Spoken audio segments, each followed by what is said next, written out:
Fala, meus amigos! Boa noite, bom dia, boa tarde. Não sei quando é que você vai assistir esse episódio, né? Mas eu tenho certeza que na hora que você assistir esse episódio, seu dia, sua noite, sua tarde vai ser mais abençoada ainda, em nome de Jesus. Estamos começando mais um episódio aqui do meu, do Adiel, do nosso amigo que está aqui, do seu Multiforma Podcast. É um prazer mais uma vez estar entrando na sua casa aí, para que juntos possamos ser abençoados pela palavra do Senhor e pelo Espírito Santo. Amém? Estou aqui mais uma vez com meu amigo, meu parceiro Adiel. Prazer mais uma vez estar com você, meu amigo. Rapaz, eu acho de todos os programas, tirando o primeiro, o dia que eu tô mais nervoso é hoje. Tá mesmo? Olha só! É o convidado. O convidado é mega especial. O peso do convidado. O peso do convidado. Glória a Deus. Fala, povo de Deus, uma bênção estar aqui mais uma vez, compartilhando com vocês aí o meu, o seu, do Thiago, do convidado, nosso Multiforma Podcast, que seja bênção na vida de vocês, que vai ser na nossa também, em nome de Jesus. Com certeza, com certeza. Antes de a gente passar a bola para o nosso convidado, dar um alô para os nossos parceiros aí que tem acompanhado a gente. JN Pizzaria, que tem acreditado nesse projeto, Doce Alegria, a loja mais completa de comestíveis e bebidas, falei certo? Eita, glória! De todo Petrópolis. A gente fala que você vai encontrar lojas tão completas quanto a Doce Alegria, mas mais completa, dificilmente. Amém. Doce Alegria, JN Pizzaria e Café de Pote, porque se no céu tem café... Café de Pote. Aê, olha aí! A gente tá de novo, rapaz. Foi nosso, nós inventamos aqui. Daqui a pouco a gente vai ser contratado para fazer jingle de campanha política. Rapaz, em cima da hora. Não sei se a gente vai morrer de fome, vai fazer muito sucesso fazendo campanha. Mas enfim, esquece política, pelo amor de Deus. Adiel é o nosso convidado. Tiagão, convidado mega especial, né? Eu tenho prazer de ter uma amizade extensa com ele de alguns anos, né? E um homem de Deus. Glória a Deus. Tem muito para passar pra gente aqui, eu tenho muito para falar dele também, para honrar a vida dele. Seja bem-vindo, meu amigo, meu pastor André. Salva de palmas, né? Eita, glória! Fica à vontade de se apresentar aí, pastorzão. Prazer, meu amigo. Prazer, Tiagão, Adiel, meu amigo já da antiga. Para mim é uma honra estar aqui, Tiagão. Eu sempre acompanho, né? A maioria das vezes eu vim, sempre vendo as pessoas aqui sendo usadas por Deus, vocês abriram essa porta aqui para o evangelismo, para as pessoas serem tocadas pelo Espírito Santo. E eu, assim, o dia que eu ser convidado eu vou lá, quero estar lá com essa galera. E hoje foi o dia que o Senhor preparou para estar aqui. Eu me sinto honrado demais. Queria desde já agradecer o convite. Amém. Prazer e privilégio é nosso. Tive a oportunidade de levar uma palavra lá na Igreja do Senhor. E eu falei que a Igreja do Senhor é muito relevante para esse programa, porque não só pelos homens que já estiveram aqui, mas também pelas ovelhas lá, que eles nos apoiaram, nos apoiam desde o início do primeiro programa. Verdade. Igreja Batista Nacional, Jardim Salvador e Araras, né? Tem outra congregação? Não, né? Então eles são muito importantes para esse canal aqui também. Então a gente está honrando aquela igreja na figura do pastor daquela igreja. Muito obrigado, porque suas ovelhas são bênçãos, né? Fala um pouco dessa Igreja Batista Nacional aí para nós. A Igreja Batista, ela tem 22 anos, eu tô lá há 14, né? Começamos, quando eu fui, ela já tinha um número de membros, teve uma dificuldade, que morreu o pastor, e aí foi um outro pastor que não deu muito certo, a igreja ficou com poucas pessoas. E eu fui para lá assim, sem saber que eu ia pastorear lá, eu fui pregar, né? Eu estava à frente do centro de recuperação, era membro lá da Igreja Batista do centro da cidade, da Rua Dom Pedro, pastor Dalso, pastor Paulo. Eu era líder de jovens lá, estava liderando jovens, eu e Rosana, muitos jovens, e um dia o pastor Dalson avisou lá assim, já estava com uma idade, ele falou: olha gente, eu estou assumindo lá por enquanto a Igreja Batista de Jardim Salvador, nossa filha. E eu tive a alegria de falar com ele assim, não sei se foi alegria, que depois ele foi me cobrar feio. Eu falei: pastor, só conta comigo lá, vou lá ajudar o senhor. Amém, meu irmão. E aí, passou um tempo, eu estava indo para Cabo Frio, eu lembro que eu estava abastecendo aquele carro, meu carro na sexta-feira, era um Gol, botando a gasolina para sair à noitinha, era sexta depois do almoço, botando gasolina lá, e ele liga, toca o telefone, é o pastor Dom: meu irmão, o irmão falou que ia pregar lá, me ajudar, então o irmão prega lá, aqui domingo e quinta. Eu ia para Cabo Frio e falei, não, pastor, não dá. Meu irmão deu uma palavra. Aí eu fui lá pregar. Preguei quinta, preguei domingo, preguei quinta, estou lá até hoje, 14 anos se fazem. A igreja, graças a Deus, nós construímos nosso templo, né? E a igreja cresceu, tem crescido, Deus tem abençoado. Glória a Deus, glória a Deus. Pastor, eu vou dar a oportunidade do senhor dar um alô para a esposa. Senão depois vai puxar a sua orelha e vai falar que a culpa é nossa, que não demos oportunidade. Então manda um alô aí para Amada, nossa queridona. A Rô é um amor em pessoa. Minha esposa, eu quero mandar um beijo para a Rô, meu amor, porque ela é um amor em pessoa. Ela é carinhosa, amorosa, cuida da igreja lá comigo. Às vezes a gente perde um pouquinho a paciência, né? Ela puxa a nossa orelha. Não, amor. Então um beijo para você, Rô. Deus te abençoe, te amo. Amém, amém. Os mais antigos dizem que quando a gente tiver com dificuldade de ouvir a voz de Deus, que a gente deve ouvir as nossas esposas, né? Que elas são quase que a personificação do Espírito Santo, né? Verdade. Então, glória a Deus pela esposa do pastor, que eu tenho certeza que é bênção. Tiagão, antes de nós abrirmos com a nossa pergunta-chave, né? Eu queria honrar a vida do pastor André. Eu até comentei com você hoje no almoço, Sim. Que eu achei sensacional. Eu estive no âmbito do futebol, eu estou sempre nesse futebol. E o Vaguinho chegou. Vaguinho é um amigo nosso pessoal, né? Um beijo, Camargo. Você mora em nossos corações. Vaguinho é figuraça. E o Vaguinho chegou e um rapaz que eu não conhecia, conversando com a gente, aí ele comentou assim, eu próximo, falou, rapaz, eu não sou um cara religioso não, mas Deus existe. Porque esse rapaz aí, e um amigo dele, tal de André Peneira, ainda falou o nome da antiga, né? O que Deus fez na vida deles, Deus existe. Porque esses caras não eram para estar vivos, não. Então eu queria honrar a tua vida, né? Deus é maravilhoso, deu essa oportunidade de você estar hoje aí sendo uma referência, né? Tivemos alguns pastores aqui que são liderados por você, e pastores bênçãos. O Anderson, Moisés, Weber, homens de Deus. Galera abençoada. Os quais ficam debaixo do seu comando lá na igreja. Sim. Então eu queria, antes da pergunta, te honrar. Né? Obrigado, Tiago, porque isso me marcou muito. Poxa, isso é bênção, né, Tiago? Quando as pessoas falam de você sem você estar presente.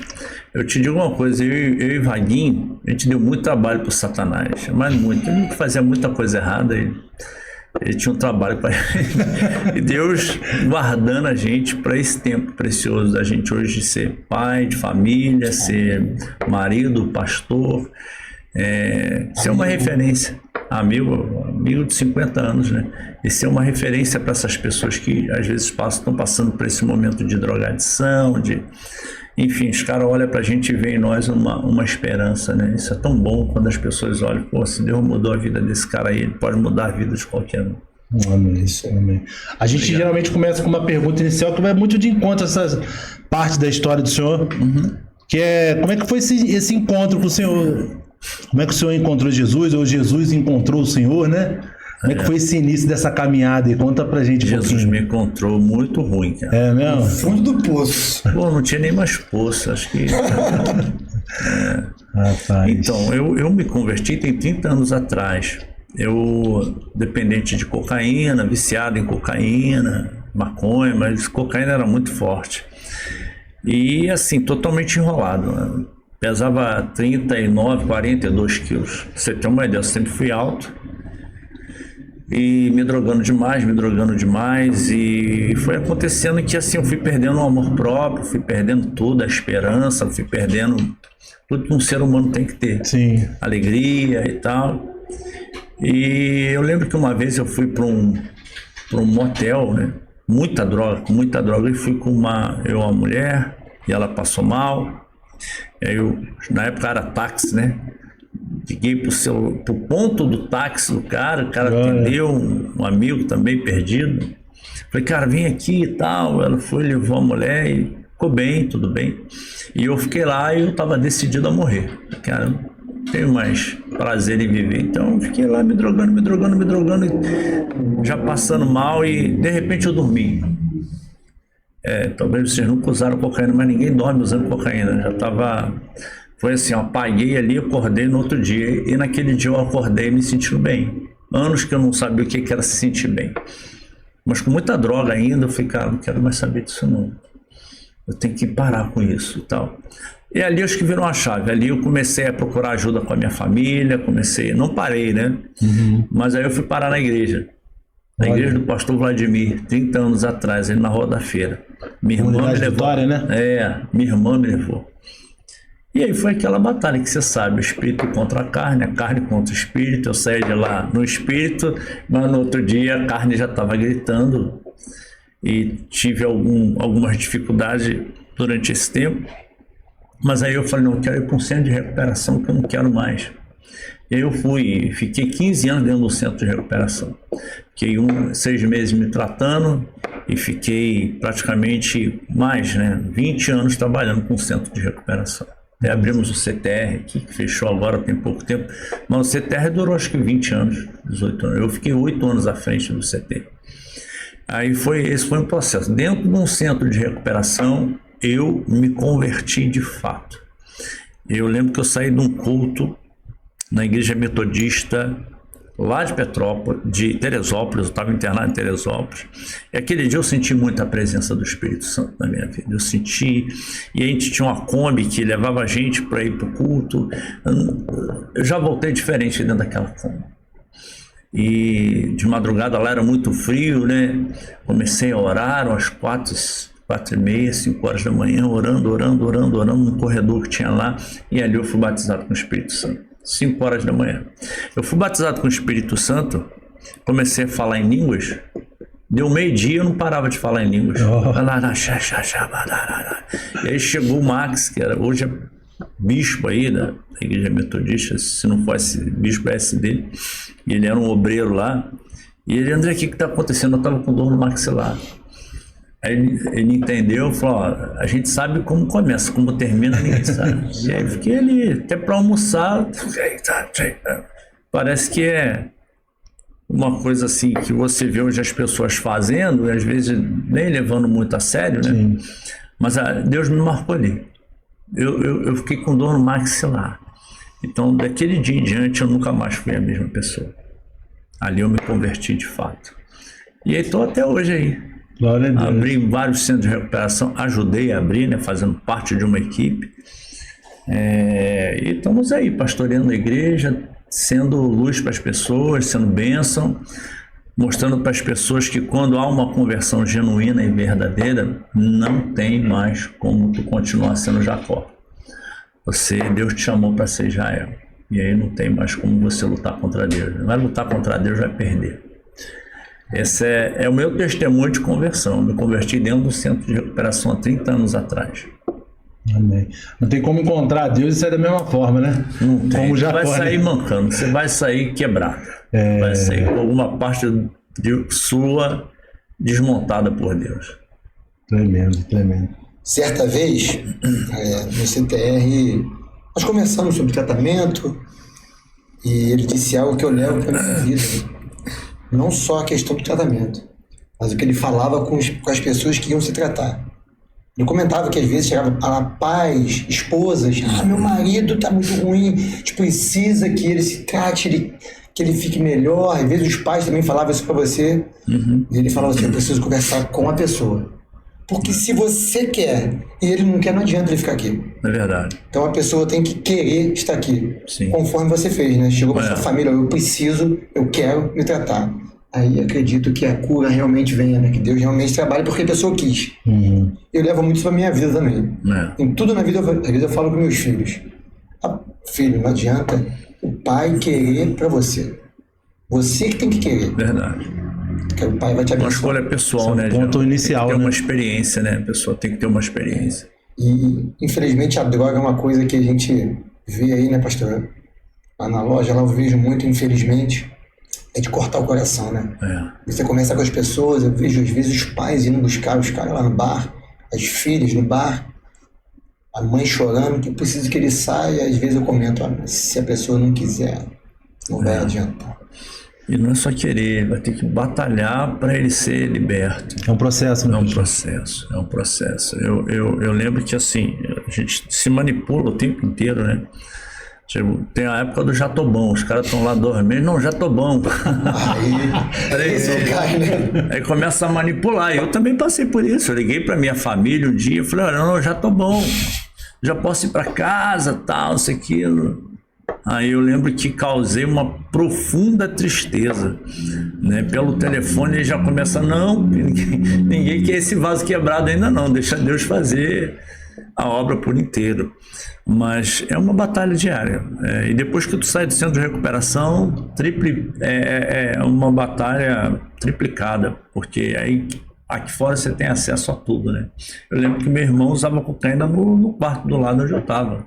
E o senhor no processo de recuperação? Não, eu lutando. Eu lembro que um dia, talvez a galera lá que eu tinha usado muito com eles, eu usando, e eu levantei umas 7 horas da manhã, 7h30, todo mundo viradão, André, vai, eu digo, não, vou não, meu amigo, eu tenho o dia todo para viver, vocês estão clausurados aí, eu tenho Jesus no meu coração. Glória a Deus. E aí fui seguir a vida, né?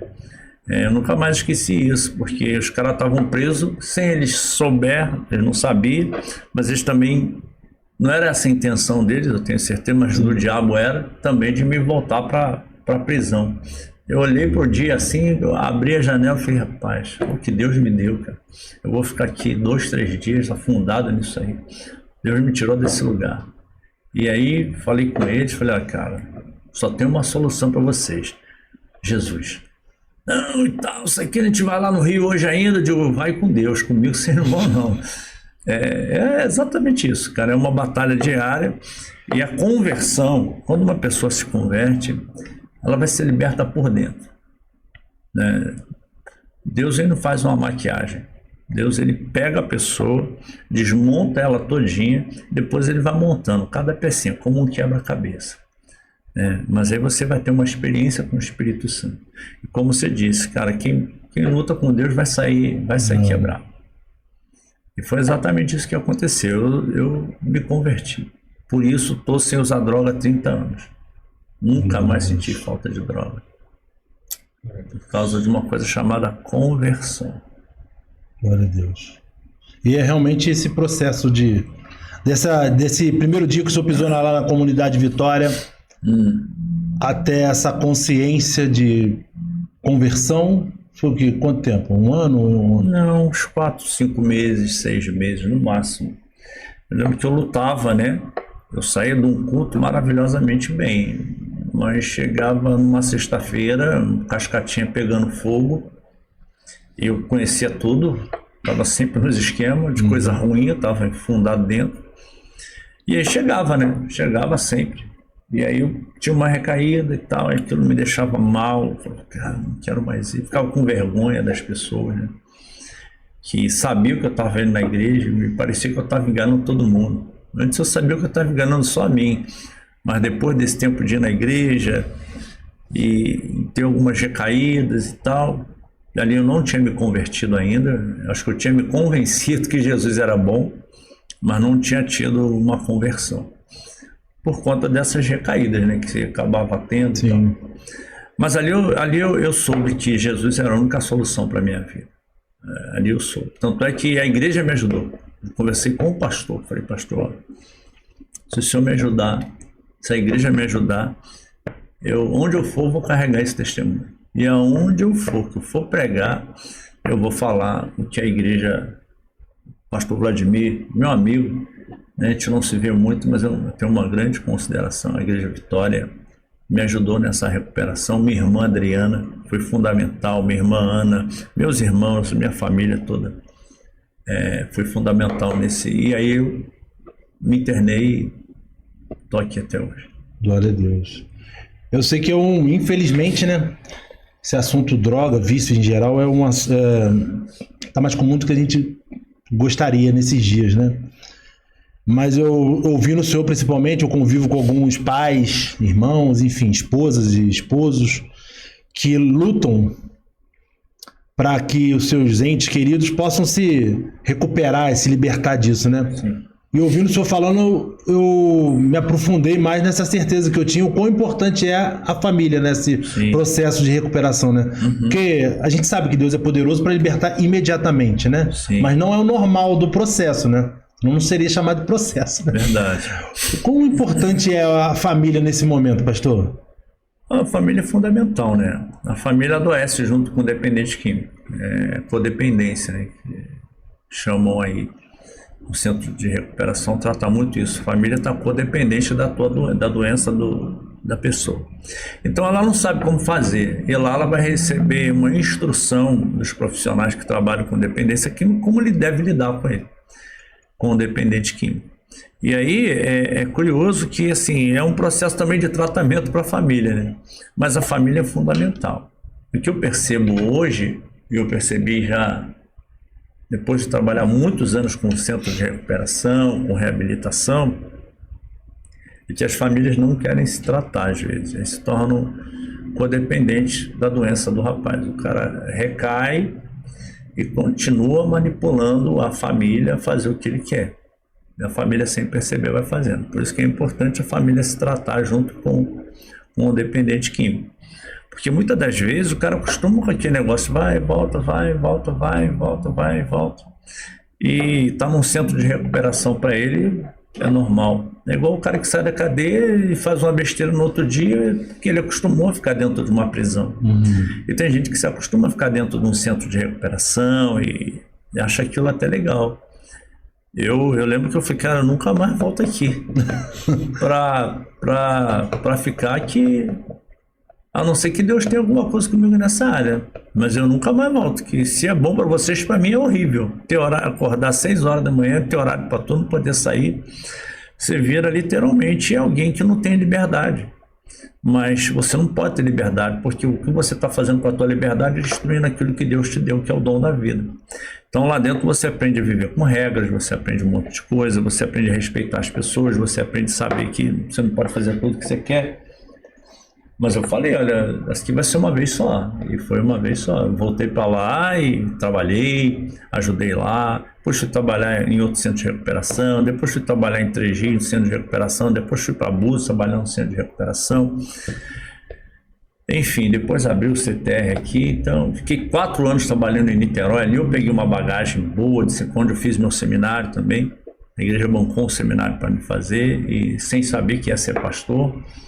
E eu fiz seminário e ali eu peguei uma base bíblica nesse centro de recuperação em Niterói, resgatando vidas. Porque era de uma igreja e eu era o responsável pelo centro de recuperação, uma igreja muito grande, e tinha o responsável pelo centro de recuperação de crianças, de mulheres, e eu era dos homens. E a igreja pagou um seminário para me fazer. E ali eu peguei uma base teológica, ali eu peguei uma base que eu não sabia, ninguém sabia, só Deus, que um dia eu ia ser pastor e eu ia precisar dessa base. Mas a experiência de família é incrível, que a família, ela é a estrutura que o cara vai precisar, ou a mulher, para ele voltar para casa e pegar uma família com uma estrutura, né? Para poder apoiar. Pastor, no centro de treinamento de tratamento, tem pessoas que conseguem ficar libertas, tem que tomar alguma medicação, não precisa tomar nenhuma medicação? Sim, então centro de recuperação, comunidade terapêutica não é para você dar medicamento para ninguém. Eu não sei se ele vem já com uma receita e tal, mas a maioria toma, né? A maioria toma, já vem com a receitinha do médico lá. Que às vezes pode dar abstinência, alguma coisa assim, uma recaída. Agitação, abstinência, uma agitação, euforia, um monte de coisa junto. Aí esse cara tem que tomar uma medicação para ele ficar mais tranquilo. Depois vai tirando, né? Depois vai tirando e tal.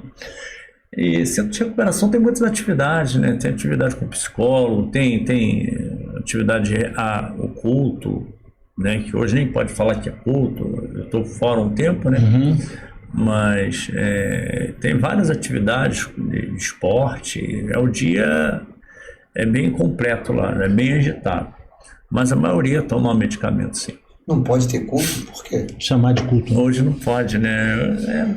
Eu tô meio por fora, né, Diego? Eu tô fora um tempo do centro de recuperação, mas a última notícia que eu tive é que era momento espiritualidade, enfim. Então, várias espiritualidades. Entendi. Na minha época, graças a Deus, não tinha isso, não era culto mesmo. Vamos pregar a palavra aqui, vamos orar. Só quem liberta é Cristo. Deus, cara, não tem Espírito Santo. espiritualidade. É Jesus. Paulada neles com Jesus. isso aí. Deve ser muitas comunidades também que são financiadas por governo, né? Aí recebe essa ordem, né? Sim. Que elas estão mais particulares, não deve ter tanto essa rejeição, né? Ao título culto, mas... Mas hoje você tem até problema, se o interno estiver lá e fala, não, eu não quero saber de culto e tal, eu sou espírita. Hoje eu não sei como lido. Na minha época eu digo ao meu amigo, então tu tá num lugar muito errado. Pede isso para abrir um centro de recuperação para você estar, que aqui você vai ouvir a palavra de Jesus, aqui você vai ministrar, ser ministrado, aqui você vai receber a palavra. E se você... E esses caras, os mais duros, que se convertiam mais rápido. É mesmo? Geralmente é assim. Olha só. Eu lembro assim de conversão de 7 pessoas, 8 pessoas num culto pela manhã, assim. Os caras entregando a vida para Jesus. Lógico que é um processo, né? É um processo, mas ali uma semente alargada no Tem que coração. ter o dia da decisão, o dia D, né?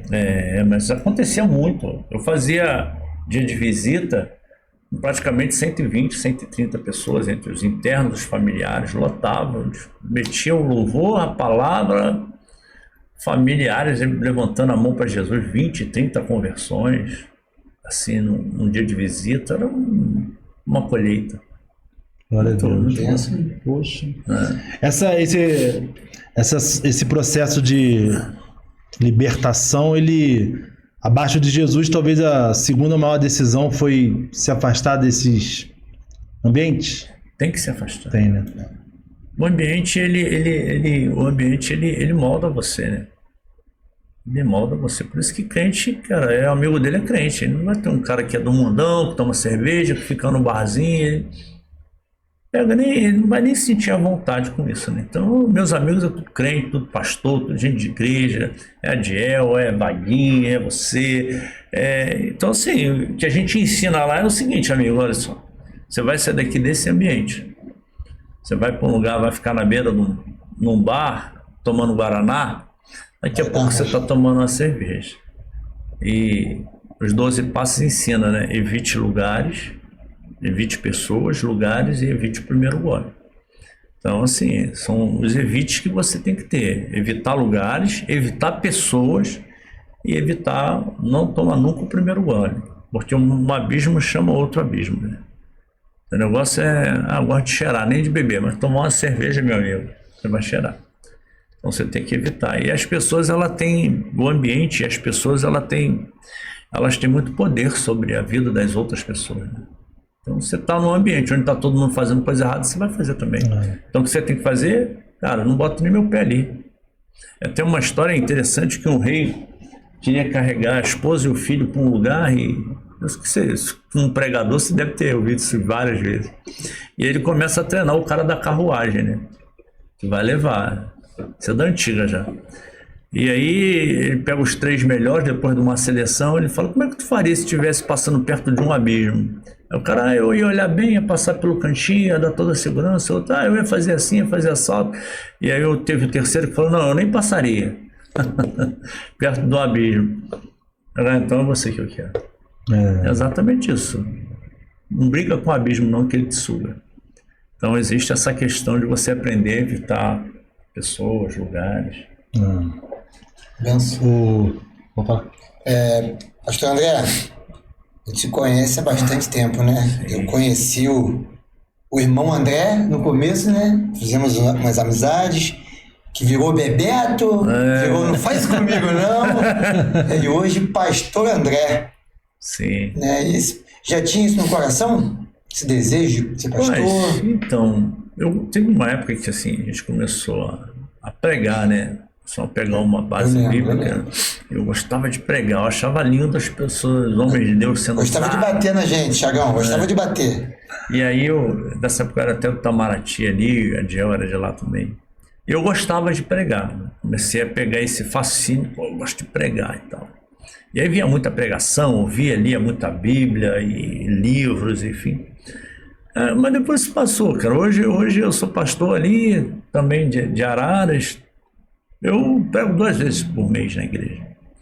E rejeito, às vezes, convite para pregar em outras igrejas. Até prego, mas é pouco. Às vezes eu falo: amigo, leva o Anderson aqui, o Anderson prega muito. Leva o Moisés, que o Moisés vai pregar, vai cantar. Leva o Heber, que é professor de seminário. Então hoje eu estou com um ritmo bem mais tranquilo. Mas eu nunca ser pastor, assim, eu nunca almejei isso. Eu fui para a Igreja Batista para ser membro normal, né? A gente era do Itamaraty, aconteceu várias coisas, o Senhor nos levou para a Igreja Batista. Nem passava pela minha cabeça. E aí eu estava lá, já tinha um ano de igreja. O pastor Denilson era líder de jovens na época. Lá tinha muito jovem na época, devia ter uns 120 jovens. O culto de jovens lá ficava lotado no sábado. E aí o Denilson, ouvi dizer que o Denilson ia para a Espanha fazer missões e tal, viu esse burburinho. Um dia ele estava comprando sapato e eu passando assim. Aí vi o Denilson, peraí, mano. Paz, eu estou indo para a Espanha. Eu dei o teu nome para ser líder de jovem, você e a Rosana. Eu falei, pastor, eu tenho 1 ano de igreja. Não, rapaz, já demos o teu nome, foi aceito lá, tem mais 2 casal que estão concorrendo, mas tenho certeza que vocês ganham. Eu falei, eu tenho 1 ano de igreja. E aí não deu outra. Um ano de igreja Batista ali. Batista, a gente já tinha vindo da outra, né? E aí... Já era calejado, né? Já tinha mais. Já tinha dado umas cajadadas, né? Tava com o lombo ardido já. Tava. E a gente começou a pastorear ali, pastorear não, ser líder de jovens, e foi um trabalho muito bom, te deixou lá com muitos jovens, foi uma benção, foi um tempo de aprendizado, de muita responsabilidade, porque o jovem é todo sábado, eles saem do culto 10 horas, eles iam para Liberata, e você tinha que ir atrás deles, né, que estava no meio deles. Não, pastor, André vai com a gente, a Rô também sai de lá às vezes meia-noite, 1h da manhã, morto. E aí, escola bíblica de manhã e culto e isso e aquilo, e jovens no sábado, era uma correria. A gente ficou lá 2 anos. Aí que eu falei, pastor Paulo, tô entregando aí, por favor, coloca outra aí, a gente já cumpriu. Não sai. Eu falei, não, pastor, a gente tem... Ali Deus começou a gerar no meu coração a questão de pastorear. Mas assim, não era nada de pastorear ali, eu não sabia como é que Deus ia fazer. Foi quando a gente foi pregar em Jardim Salvador. A igreja nos escolheu para pastorear. Tinha outros pastores indo lá pregar, eu nem sabia.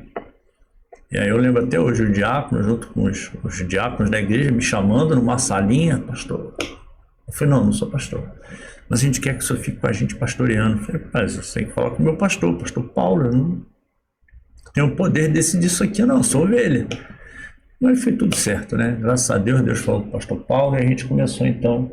Eu já tinha um seminário, só passei pelo processo da Batista, né, de frequentar lá durante 1 ano, mas como eu já tinha um seminário, apresentei meu seminário e ficamos ali, estamos ali até hoje pastoreando a igreja. Glória a Deus. Já tem quanto tempo lá como pastor? 14 anos. 14 anos. O senhor, como ex-líder de jovem, agora como um pastor presidente de uma denominação, como é que o senhor vê essa relação da igreja com jovens hoje em dia? Eu tenho uma impressão, claro que eu não ando por todas as igrejas, né? Sim. Mas o pouco que eu ouço, assim, sabe, eu tenho uma impressão de que existe essa grande dificuldade da igreja, instituição, se comunicar com jovens hoje em dia. Sim. Qual é a visão que o senhor tem hoje em dia em relação ao jovem? Então, a visão que eu tenho é que tem... Assim, você tem que ter jovens, jovens têm que ser uma palavra na sua igreja, eles têm que ser uma voz, você tem que dar esse espaço para eles serem uma voz, assim como os diáconos são uma voz, mulheres têm uma voz, culto de mulheres, congresso de mulheres, os adolescentes têm que ter, crianças têm que ter, os jovens têm que ter o espaço para eles terem. Só que o jovem é outra pegada, o jovem ele tem que ter o culto dele também, né? Com a pegada dele, né? Eu sempre entendi isso ali na igreja, e a gente colheu muito fruto aqui já em Salvador com uma liderança de jovens. Hoje já não tem mais essa liderança, mas ficou durante muito tempo ali dando muito fruto à igreja. E eu ia para a reunião deliberativa da igreja e vinha muitas reclamações dos jovens. Pô, os pastores deixaram aí a luz ligada no culto que eles fizeram ontem, pô, deixaram aí a louça, olha lá que sujeira que está na cantina. E um dia eles fizeram uma passarela assim, no meio do culto, lá no meio da igreja fizeram mesmo uma passarela. Eu fui no culto, eu vi aquilo, falei, gente, isso vai me dar um problema. Fizeram mesmo. E aí, rapaz, eu fui para a reunião, pastor, mas não pode mais fazer isso. Eu falei, pode, mano. Eles podem. A igreja deles também. Eles têm que ser uma... E eles vão comunicar para o jovem a visão de jovem. Então, a linguagem deles. A linguagem deles. A linguagem deles. Então eu lembro de muitas reuniões a gente tem uma briga lá porque os jovens, eu com a liderança da igreja, num bom sentido, né?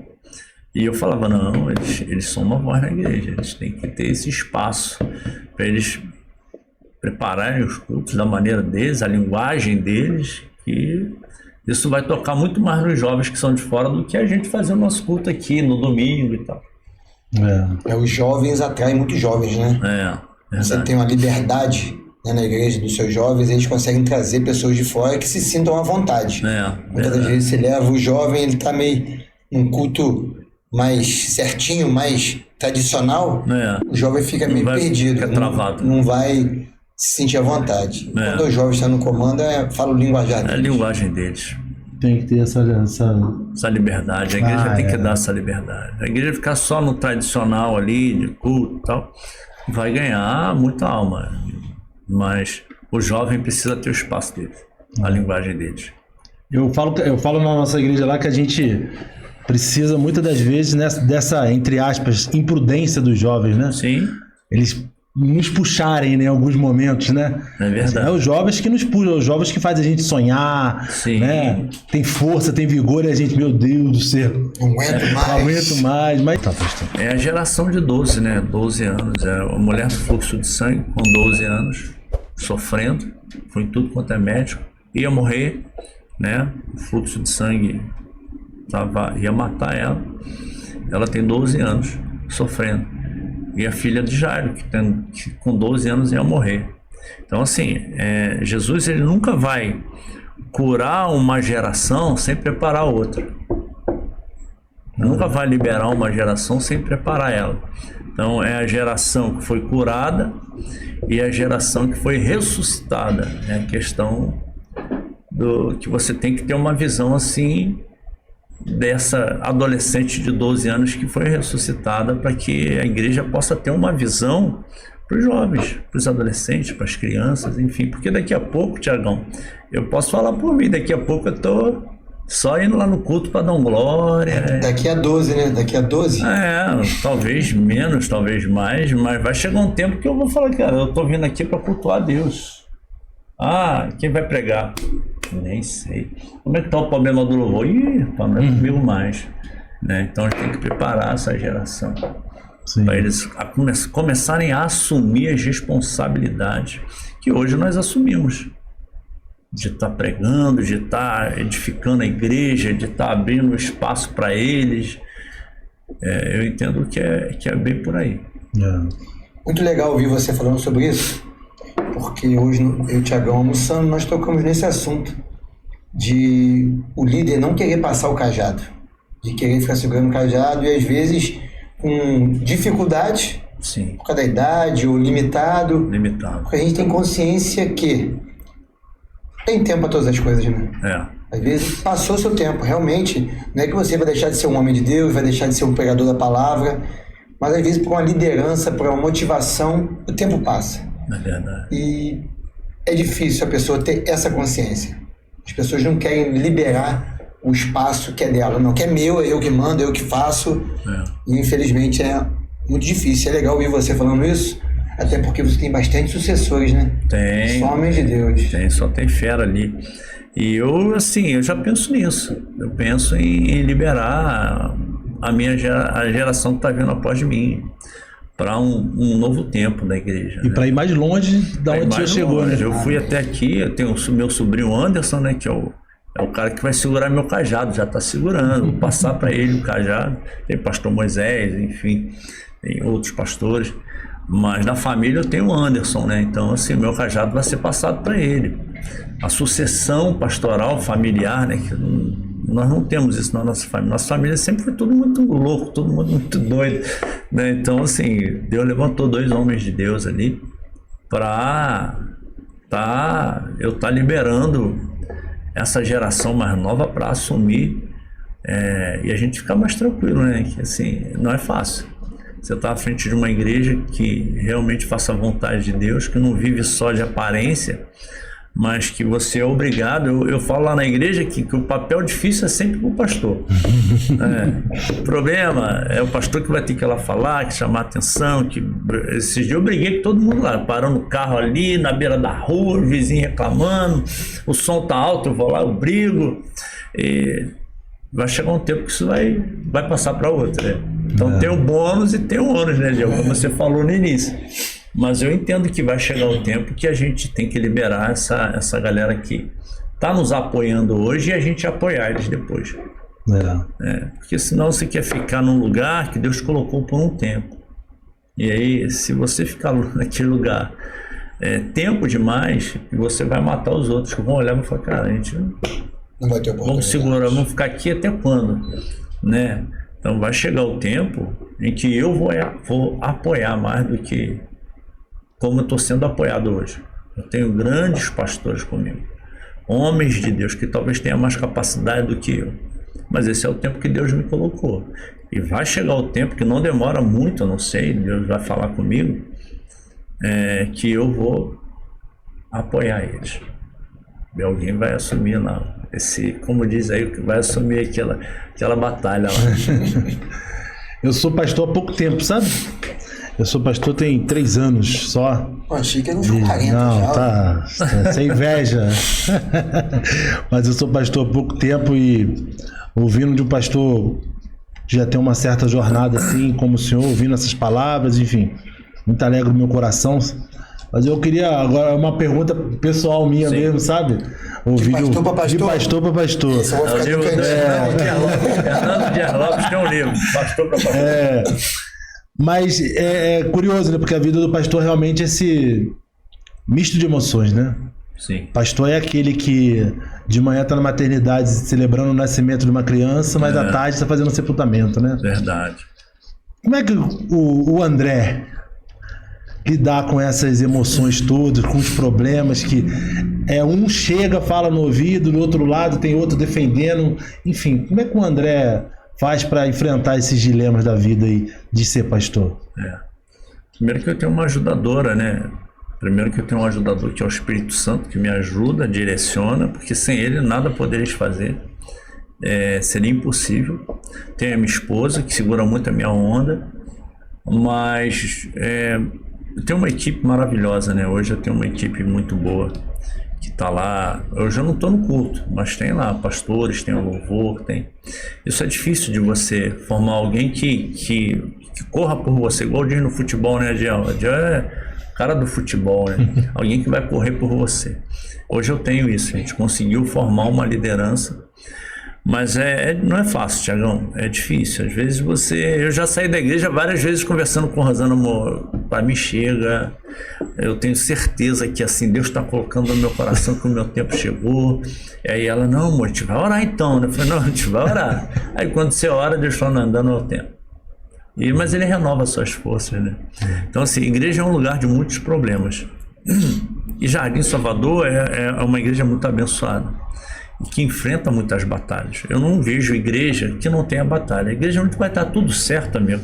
Você está... Tem uma coisa errada. Você está remando. Ela é o problema, né? Ela é o problema. Eu não consigo ver. Ali em Jardim Salvador, tudo com luta. É tudo com dificuldade. Conversão é com batalha. A gente se converte. E aí o cara sumiu, cara. Como é que vai ser? Aí a gente tem que ir atrás. E aí, rapaz, e tal, isso, aquilo. Som, vizinho muito perto, sempre teve problema, a gente tem que abaixar. Agora a gente conseguiu fazer lá o acústico, uma parte, colocamos o ar-condicionado, foi uma batalha aí, anos e anos e anos, conseguimos colocar também. O estacionamento ali, eu já fui ali, você também tem a dificuldade, a rua muito fininha, os moradores brigam se parar carro ali. Então você vê, o estacionamento, aquele lugar foi vendido. E eu não sabia, foi vendido para meu primo, meu amigo, que não tem nada a ver com a igreja. E foi interessante que a gente, poxa, vendeu. Eu fui conversar com ele um dia almoçando. Pô, tu não sabe não, primo? Eu falei, não, pô, eu comprei ali debaixo da tua igreja.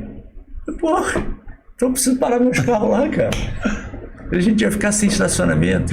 Pô, é mesmo? Eu falei, eu paro os carros lá, cara. Mas tu paga alguma coisa? Eu falei, pagava, agora não pago mais nada.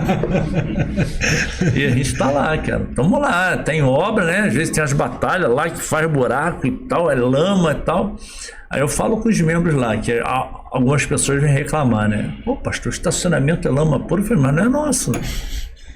Deus está deixando. Graça que tá pagando lá. Deus está deixando, Deus abriu essa porta pra gente. Então, assim, você acha que você é a única pessoa que passa dificuldade para ir num culto? Você vai em lugar aí que eles pegam um rio, atravessam chuva, o culto é debaixo de uma árvore. Você está aqui, ó, num banco confortável, ar-condicionado, lanchinho depois do culto, que tem cantina. Você vai sair daqui com a sua espiritualmente sustentada, com a sua barriguinha e não quer botar o pé numa laminha. Então isso não é um culto. Porque o culto é sacrifício de louvor, irmão. Então, assim, quando eu vejo uma igreja que dá tudo certo, cresce e tal, isso, aquilo, e tá na bênção, não tem nenhum tipo de problema, eu falo, não, acho que eles estão remando do lado errado. Porque eu conheço igreja, uma igreja que prevalece é aquela que vai ter que passar por aflições e permanecer. João capítulo 15, né? Aquele que permanecer é aquele que vai dar fruto. Então eu vejo assim, é muito difícil, sabe, Tiagão? Às vezes tem que lidar com pessoas, você lidar com qualquer outro tipo de coisa era mais fácil. Agora, lidar com gente é um desafio. É maravilhoso, mas se torna um desafio. No dia que você pregou lá, ele teve uma dificuldade lá. Ele falou, poxa, Tiel, não deu para me pegar a palavra do pastor Tiago, teve um probleminha, eu tive que me ausentar para conversar com o irmão. Isso acontece. Você viu que... Tem problema. Isso é tão... Vai se acostumando. Isso é tão louco, né? Porque na nossa igreja lá, eu sou um dos pastores, né? Uhum. Tem a pastora presidente. Mas até esse lugar de pastor auxiliar o pastor presidente tem uma visão diferente também, né? Muito. O pastor auxiliar vê de uma forma, mas quem tá na ponta da lança ali é outra visão, né, pastor? É outra visão. É outra visão. O problema do pastor é aquele assunto que nós tocamos aqui, quando ele não entende o tempo que ele tem que passar o bastão dele. E aí ele pode estragar tudo aquilo que Deus fez através da vida dele. Então isso é um tema, né? É um tópico do que a gente está falando aqui. Agora, o pastor ajudante ele tem menos problema do que o pastor presidente, muito menos. Porque ele vai estar ali para auxiliar. Auxiliar não é difícil. O problema é você pegar na massa e fazer o bolo, né? Essa é a maior dificuldade. Você ter que lidar com os problemas e ter que lidar também com as coisas boas da igreja. Então, assim, a igreja é uma bênção. Eu não estaria aqui se não fosse a igreja. Então, eu reconheço que a igreja ela é bênção na minha vida. Eu amo ser pastor, mas existem problemas. Não é como você estar à frente de uma empresa, que também é dificultoso por um lado. Mas espiritualmente falando é uma batalha diária. Se você não orar, se você não ter vida com Deus, se você não for um pastor da palavra, se você não tirar um tempo para ter comunhão com o Espírito Santo, é aquela questão do altar, né? Josué, cara, até vou deixar minha palavra aqui já, que eu estou vendo que já deve estar. Josué capítulo 4 fala de 2 altares, né? Um altar dentro do Rio Jordão, e ele pede um altar do lado de fora e um altar do lado de dentro, porque as águas do Jordão vão parar, né? O sacerdote vai passar carregando a arca, Deus faz as águas pararem, eles vão passar de pé enxuto o Jordão. E aí Deus pede 2 altares, um ele pede para fazer do lado de fora, e aí, para quê, Senhor, para fazer esse altar? Para os seus filhos lembrarem do que eu fiz por eles aqui. Então o altar nunca é a respeito de nós, é sempre a respeito de honrar a Deus, né? Para que tem esse altar do lado de fora? Quando alguém vê, vai se lembrar do que eu fiz. Então tem a ver com ele. E o altar do lado de dentro? Que ninguém vai ver, que as águas do Jordão voltaram a correr. Ele fez um altar do lado de dentro. Josué mandou fazer um altar do lado de dentro.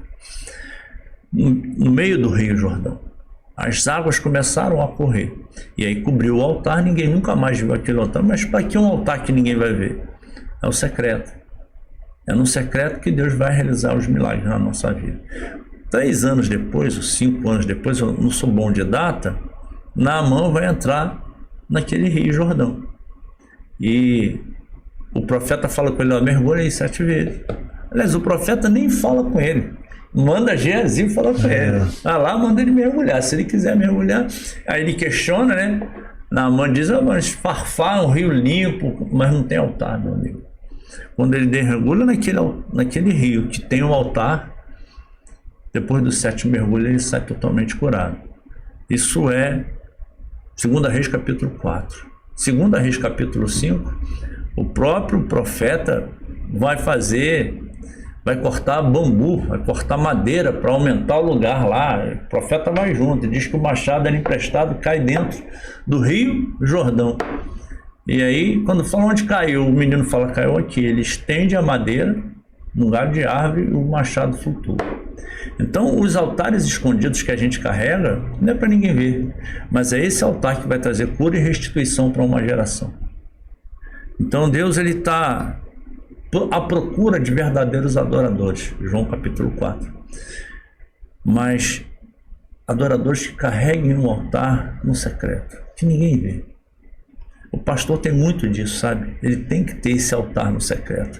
Ele tem que ter um tempo com Deus todos os dias. Eu não acredito num pastoreio onde a pessoa não tenha um altar secreto, onde ele receba nutrientes para ele lidar com as dificuldades que vão ser geradas. Eu realmente creio que a vitória já é nossa. Nós somos o único exército que a gente não vai batalhar para vencer. Jesus já venceu por nós, mas nós vamos ter que ir para a batalha. Ou seja, mantenha a posição. Josué capítulo 4, Deus fala assim, ó, manda esse povo se santificar, porque hoje ainda vou fazer maravilha no meio deles. Então a gente crê que, assim, os altares escondidos, Deus está fazendo muita coisa na vida de homens e mulheres que estão se dedicando a buscar a presença de Deus. Quando a gente vai para o Salmo 23, o crente tem dificuldade de entender que existem 3 fases da vida que está ali no Salmo 23. A primeira fase é a fase me faltou aqui agora, a primeira fase é a fase da comida, né? O pasto. Pastos verdejantes. Cara, eu passei por essa fase. Deus te leva, leva no colo, águas tranquilas, que a ovelha não pode nem beber água em correntes, porque o nariz é muito perto da boca e ela pode se afogar bebendo água. Então ela tem que beber água em águas tranquilas. E Deus faz tudo isso. Mas a segunda fase da ovelha é o vale. No vale, meu amigo, não tem águas tranquilas. No vale, Deus não vai te carregar. No vale, você vai ter só uma coisa, a presença dele. O que o texto diz? Eu estarei contigo. Então, a primeira fase é a fase que Deus te leva. A segunda fase, você vai ter que buscar pela presença dele. A presença dele vai ter que ser a coisa mais importante da sua vida. E a terceira fase é a mesa. Prepara-te uma mesa na presença dos meus inimigos, né? Aí fala da maturidade. Que para você lidar com seus inimigos, você vai ter que perdoar ele. Ou seja, você não vai ter nem mais inimigo. Então, essas fases que às vezes o crente não consegue entender. Que é uma fase, quando eu me converti, eu lembro que parecia que estava tudo dando certo, né? As portas se abrindo, Deus carregava no colo, me levava e abria a porta.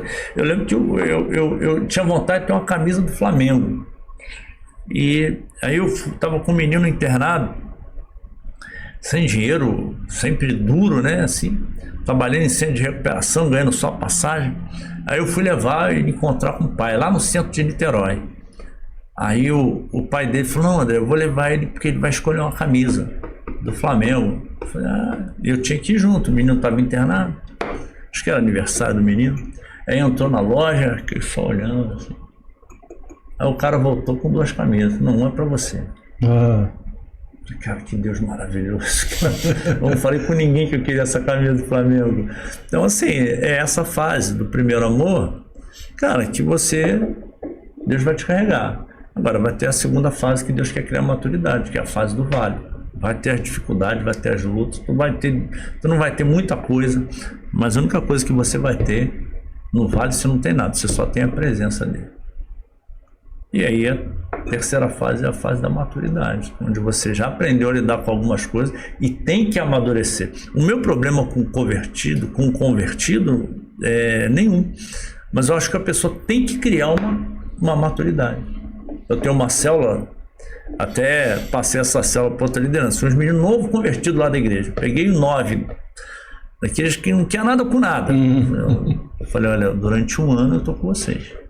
1 ano eu vou fazer essa célula aqui. 1 ano eu vou carregar vocês no colo.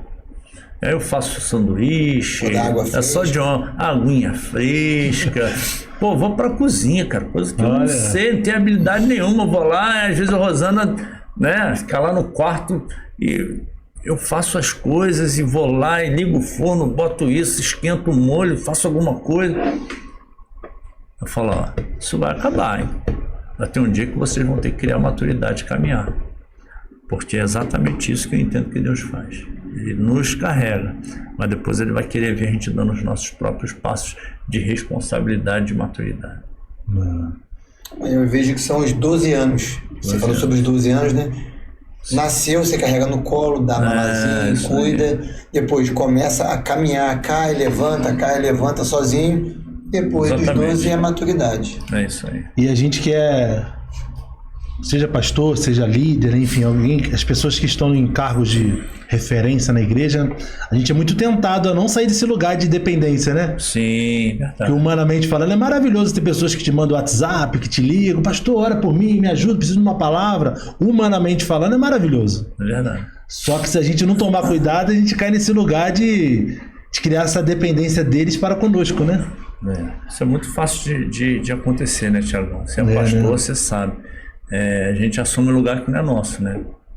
E eu, assim, eu sou muito simples ali na igreja, porque, assim, eu reconheço as minhas limitações, falo para a igreja o tempo todo, então a igreja me ama, eu acho que me ama, porque eu sou um sincerão das coisas. Eu não tenho capacidade para fazer nada que está sendo feito lá, mas nenhuma.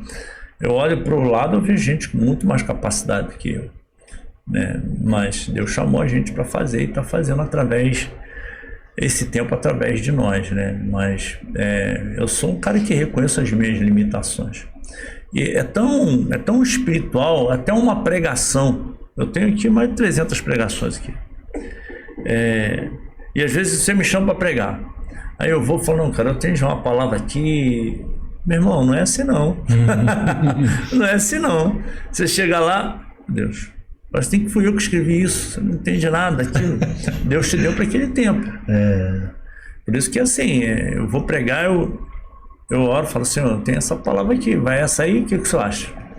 Não, pode ser essa aí mesmo. É assim mesmo que funciona. Aí você olha, faz muito sentido para aquela ministração ali, irmão, poxa, faz sentido. Deus está falando comigo. Mas às vezes você olha, não, pode buscar algo fresco aí. Porque o maná tu não pode guardar, né? Se guardar, apodrece. Então você tem que pegar aí, ó, e colocar para fora. Tem uma expressão que fala que um líder bom é aquele que se torna inútil, né? Verdade. Aquele que não se torna necessário na vida dos seus liderados, né? É verdade. E saber que eu ir não só da boca do Senhor, mas principalmente aquelas pessoas que te cercam, saber que existem grandes homens e mulheres de Deus ao seu redor, é sinal que isso é para a glória de Deus, né? Sua liderança tem surtido muitos efeitos lá, sim. Tem dado fruto. Com certeza, Tem dado fruto. Moisés, vou botar Moisés. Moisés falou, não sou capaz disso não. Mas sempre tinha os ajudadores, né? Tinha aqueles que seguravam o braço dele. Ninguém faz nada grande sozinho, né, pastor? Não faz. Eu vejo que hoje, assim, o evangelho, ele está sendo pregado muito, o evangelho onde as pessoas não amadurecem, né? O evangelho de facilidade, às vezes eu vejo uma barganha muito grande, isso me deixa muito triste, porque eu sei o preço que foi pago. Não foi um preço, alto preço você pago, para nada. Mas não é aqui não, é só lá na Indonésia, né? Isso não é aqui não. Acho que na Indonésia não é tão fácil assim, porque lá se tu se converter, tu pode ser preso. Então na África, vamos botar. Isso aqui não acontece aqui não. É a questão hoje, tudo que se mostra, né, é muito mostrado. Antes, há 30 anos atrás, quando eu me converti, irmão, falasse no meio da galera que eu tinha me convertido, eu ia tomar a pedrada, ninguém ia me dar abraço, ninguém, cara, tu tá no caminho certo. Não, cara, você era aquele cara que, assim, evitava até de falar muito, que não era bem. Hoje, você vê, estou indo na igreja tal, ai que benção, que tal. Mas virou moda. Aí você vê no dia a dia o comportamento das pessoas, não tem nada a ver. Mas não é culpa delas, não. Sim. É culpa de uma igreja que quer encher de gente. Igreja cheia de gente vazia. Pessoas que não entenderam o sacrifício que foi pago. Né? Eu acho que se o sacrifício foi tão alto, não é que a gente vai ter facilidade. Né? Eu entendo, sabe, que nós, como pastores, líderes, temos que pregar a verdadeira mensagem. E a mensagem da palavra de Deus é que, assim, meu amigo, nunca vai ser fácil. Às vezes você convida alguém para pregar, eu costumo convidar quem eu conheço, né? Mas às vezes eu vejo, pode chamar, chama. E o cara vai lá e prega uma barganha, uma troca, né? E que tudo vai dar certo. Quem disse que tudo vai dar certo? Não deu certo para os discípulos, por que vai dar certo para a gente? Quem disse que tudo tem que dar certo? Quem disse que o evangelho, você entrou ali e vai dar tudo certo? Olha, minha vida não foi assim não. No início teve umas portas abertas, mas, meu irmão, não foi assim não. Eu lembro que 10 anos não tinha uma namorada, não tinha um trabalho, 10 anos de crente, não tinha centro de recuperação, trabalhando centro de recuperação, acordando 6 horas da manhã, cuidando de gente, ninguém te via, e, sabe, era só batalha, não tinha dinheiro, não tinha carro, não tinha nada, você tinha que fazer a obra de Deus, porque Deus te chamou para fazer mesmo, você não conseguia viver sem aquilo. Cara, hoje, assim, as igrejas, lógico, né, tem muita igreja séria, mas hoje, assim, o evangelho tá meio que pegou, você tá na igreja, daqui a pouco estão abrindo já uma célula na casa da pessoa, quando você vê, tá lá, e você percebe a maneira de vestir, a maneira de lidar no dia a dia, que não tem nada a ver com o povo de Deus. E assim, tô na igreja, mas eu percebo assim, sabe, que assim, não é isso. Quando você vê a igreja dos discípulos, Atos capítulo 2, você vai lá para Romanos, você vai ver as cartas de Paulo, rapaz, naquela época, para tu ir num culto, tu não sabia se tu ia sair vivo dele. A Bíblia diz que eles pegavam Roma, iluminavam, pegavam os caras, amarravam no poste e botavam fogo neles para iluminar Roma. Né? E aí o Paulo vai dizer para o seu discípulo, continua nessa fé, da sua mãe, da Lloyd, sua avó Eunice, sua avó, continua, não foge disso não, meu amigo. Isso está dizendo o que para mim? Meu amigo, tem esse caminho aqui, não está dizendo que vai dar tudo certo não, mas esse é o lugar em que você vai encontrar salvação para sua alma, você vai ser uma referência para as pessoas. Então, o que eu percebo hoje em dia é que, assim, o verdadeiro evangelho vai sempre te confrontar. Mas sempre vai te tirar de um lugar de conveniência. Ou ele confronta o confortado, ou atribula quem está relaxado, né? A verdade é essa. Verdade. Você não pode sair de uma igreja como tu saiu do McDonald's. O mesmo sentimento. Você tem que sair. Eu falo assim: o culto bom é aquele que você sai triste. Você sai com as tuas expectativas, lembra? Esse foi um cultaço. Ou pelo menos pensativo, né? Sobre o que foi dito e o que você está vivendo. É verdade. Você sai de um culto muito feliz é porque, rapaz, hoje a palavra me cortou mesmo. Tem que mudar nisso. A gente acompanha muitos casais, né? Mas você ouve a esposa, e aí o cara vem com a esposa pro gabinete, parece que... Aí, tá tudo bem, pastor? Tudo na benção, né, amor? A mulher já tinha me contado tudo, que tá nada, ela já tá com as roupas já arrumadas para ir embora. O cara tá vacilando direto. Você pode me dar 5 minutinhos só para mim conversar? Mas não tá nada bom não, tá assim. E você tá perdendo o seu casamento. Se eu te falar, se você não foi embora essa semana, você tá dando sorte. Não falou, rapaz, tô sabendo de tudo, cara. Tem que mudar, você tem que assumir responsabilidade. Você é um marido, tem filho, tem isso, tem aquilo. E começa a confrontar. Se o cara voltar, é porque ele vai vencer. Ele quer mudar. Ele quer mudar. E aí, quando a gente sente que volta, a gente bate firme, né? A gente bate firme, onde dói, para ver se ele volta. Se ele voltar, ele vai ser abraçado, a gente vai... Mas precisa ser confrontado. Eu acho que em todas as áreas da nossa vida tem que haver um confronto. Porque, eu volto a dizer, foi pago um preço alto demais, né? Pra gente achar que igreja é apenas um lugar de convívio. Ontem eu estava vendo um vídeo, um cara pastor que eu admirava ele, mas ele falou comigo assim, que a igreja dele agora está na orgânica.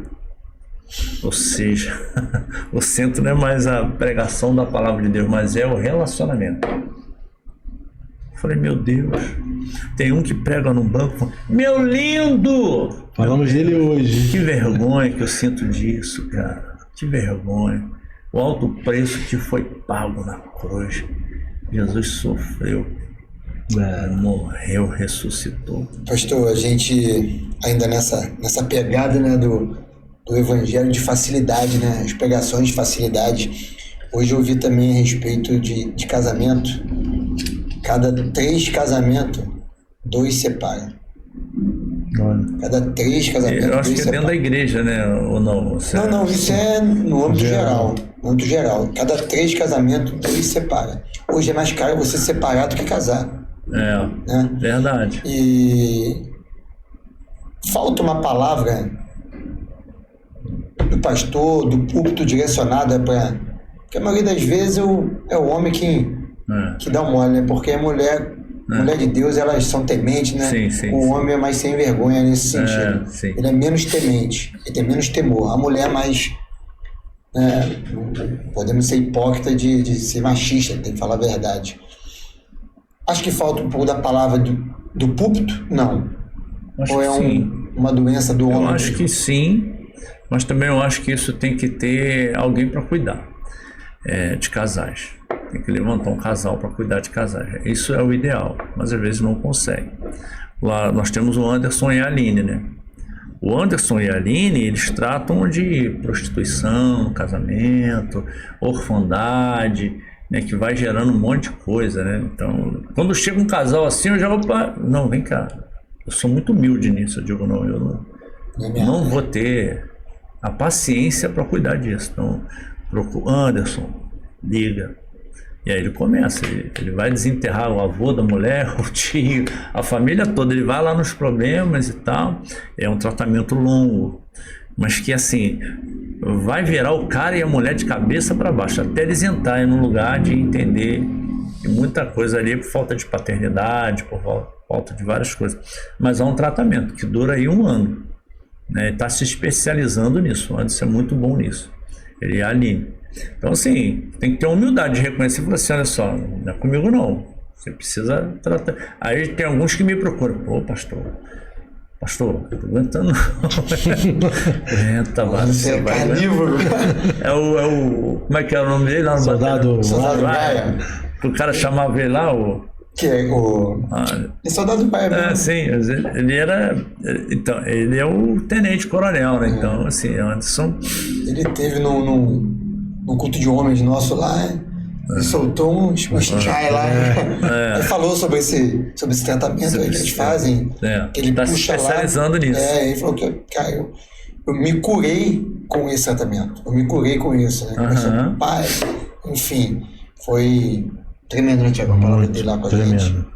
Deus usou muito ele lá. Alguns casais que aparecem na igreja, que a gente identifica, você tem que procurar o antes. Vai doer. Vai odiar ele, vai chegar aqui falando mal dele. Mas depois vai.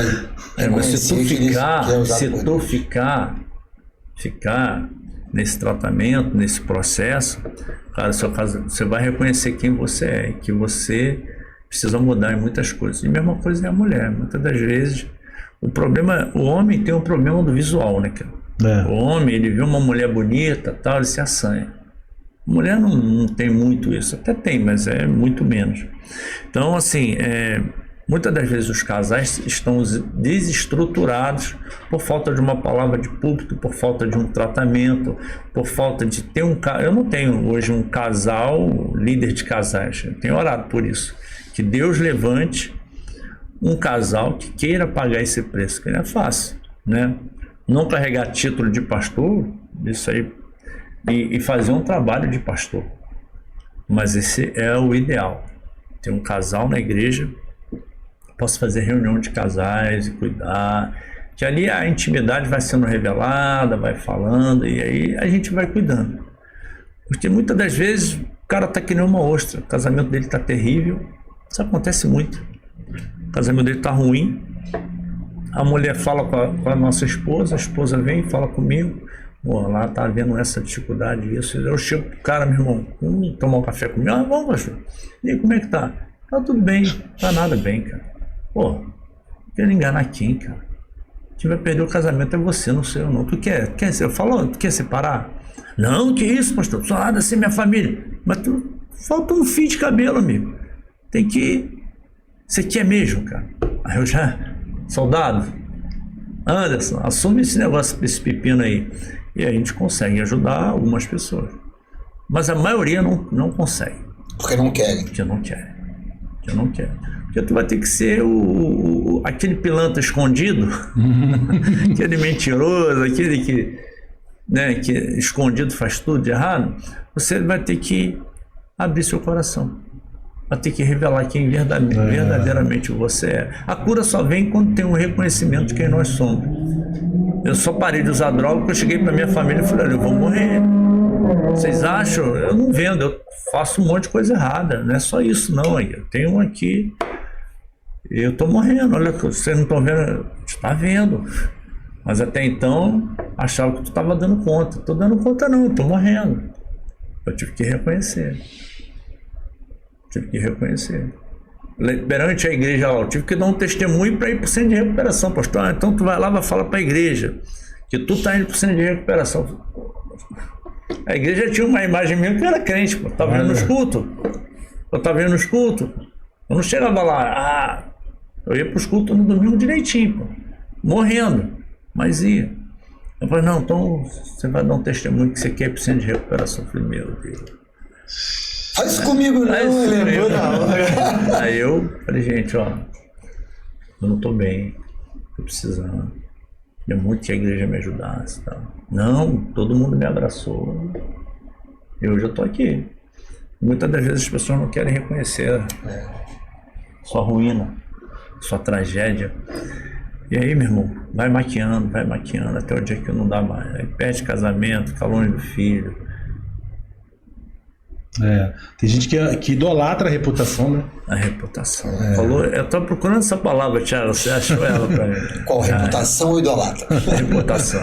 Ainda mais homem, né? Ainda mais homem. Perante a família, principalmente, né? Não, meu filho, meu sobrinho, meu irmão, é algo diferente. Ele está passando uma luta ou está vivendo tudo errado, mas não passa para a família, necessitando de ajuda. E não tem a hombridade de falar, preciso de ajuda. E bacana do pastor, mas tenho certeza que se algumas outras pessoas tivessem que fazer o que você fez, não voltariam na igreja mais. Verdade. Por quê? Por não querer mostrar para o povo da igreja que estava passando aquela luta, para não ser envergonhado, e se sentir envergonhado. É verdade. Porque eu percebo, sabe, o evangelho que vai dar fruto, Jesus vê na figueira, né? Ele olha para a figueira, vê a folha e vai lá na figueira buscar o fruto, só acha a folha. Eu fiquei pensando, por que Jesus amaldiçoou aquela figueira se não era a época de dar figo, né? Temos aqui um especialista na pregação. Eu fiquei com aquilo na minha cabeça. E aí eu fui buscar texto, fui orar, eu falei, não é possível. É porque o fruto, ele vem antes da folha. É broto, o fruto e a folha. Então, se ela tinha folha, ela tinha que ter fruto. Então, o que deixou Jesus indignado foi a aparência. Né? E hoje a igreja vive muito de aparência. Tudo que se mostra da Ibope começa a viver de aparência. É igual o profeta. O cara pode ser um profeta. Ele vai lá num culto, é isso que te fala, hein? Tal. Só que as pessoas podem tornar ele viciado nisso. Aí ele vai se sentindo obrigado. Pô, deu uma palavra para Adiel. Balaão, né? Balaão. Nunca errou uma profecia. E aí, o evangelho, ele se torna esse evangelho de aparência que não muda a vida de ninguém. Hoje você vê gente na igreja que não mudou a vida. Né? nas megas igrejas, eles não querem nem saber da vida do cara como tá, não. Estão lá com 10 mil pessoas, beleza, ótimo, tem uma estrutura maravilhosa, que bom, glória a Deus, a igreja tem que ter estrutura mesmo. Mas assim, é o evangelho da figueira que não dá fruto, né? É a história do circo, que o circo chega numa cidade pequena e tem um cara desempregado há 2 anos, e aí ele chega lá pro cara do dono do circo e fala: pô, amigo, eu preciso trabalhar aqui, não tem trabalho, estou 2 anos desempregado. O cara: não, tem emprego, você pode pegar hoje. O que eu vou fazer? Você vai fazer macaquice, você vai botar uma roupa de macaco e aí você vai fazer macaquice. Tempo que você pula para lá, vira para cá, da cambalhota vira, pô, beleza. E o cara se tornou o sucesso do circo. Todo mundo ia lá para ver o macaco. O cara fazia macaquice bem. E aí, só que um dia ele fazendo aquelas piruetas dele, ele pula para lá, caiu dentro da cova, dentro da jaula do leão. Pô, e quando ele caiu, o leão olhou para ele de longe e o leão foi se aproximando. Quando chegou perto dele, cara, ele deu um grito: socorro! Aí o leão falou para ele assim: cala tua boca, senão eu e tu perde o emprego.